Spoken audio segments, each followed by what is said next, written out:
கர்த்தர் நல்லவர், அவர் கிருபை என்றும் உள்ளது. இந்த நாளிலே ஒரு புதிய கிருபைகளோடு கூட உங்களை சந்திப்பாராக.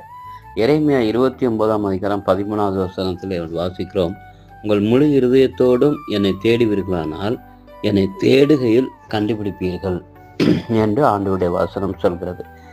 தேவனை தேடுகிற ஒவ்வொருவரும் அவரை கண்டுபிடிக்க முடியும், அவரோடு பேச முடியும், அவரோடு கூட உணர முடியும் என்று சொல்லி பார்க்கிறோம்.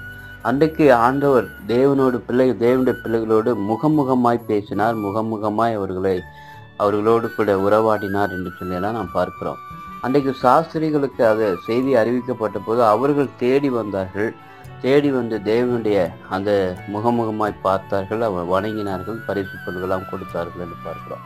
இப்படி லட்சக்கணக்கான கோடிக்கணக்கான ஜனங்கள் ஆண்டவரை தேடி கண்டுபிடித்து அவரோடு இணைந்து வாழ்கிற ஒரு வாழ்க்கையை நாங்கள் பார்க்கிறோம். ஆண்டவர் சொல்கிறார், நீங்கள் என்ன செய்ய வேண்டும்? விடாமுயற்சியோடு தேட வேண்டும்.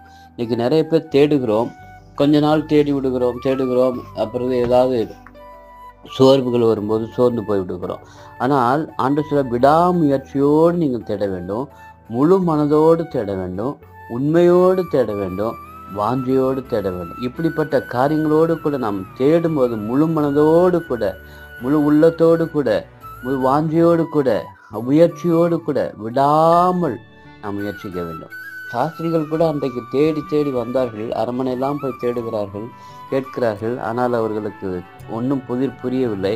ஆனால் அவர் போய் அங்கே ஆண்டவர் வழி காட்டுகிறார், நட்சத்திரம் வருகிறது, அதை பார்த்து அவர்கள் போய் தேடி கண்டுபிடித்து முயற்சி செய்து அவர்கள் போய் தேவனை அங்கே தரிசித்தார்கள், பார்த்தார்கள் என்று சொல்லி பார்க்கணும். அப்படி நீங்களும் கூட ஆண்டவரை தேடும் பொழுது முழு மனதோடு அவரை தேடி, ஆண்டவரை அவரை நான் பார்க்க வேண்டும், அவரை காண வேண்டும், அவரோடு பேச வேண்டும் என்று சொல்லி முழு மனதோடு அவரை தேடும்போது நீங்கள் கண்டுபிடிப்பீர்கள் என்று சொல்லி ஆண்டவர் சொல்கிறார்.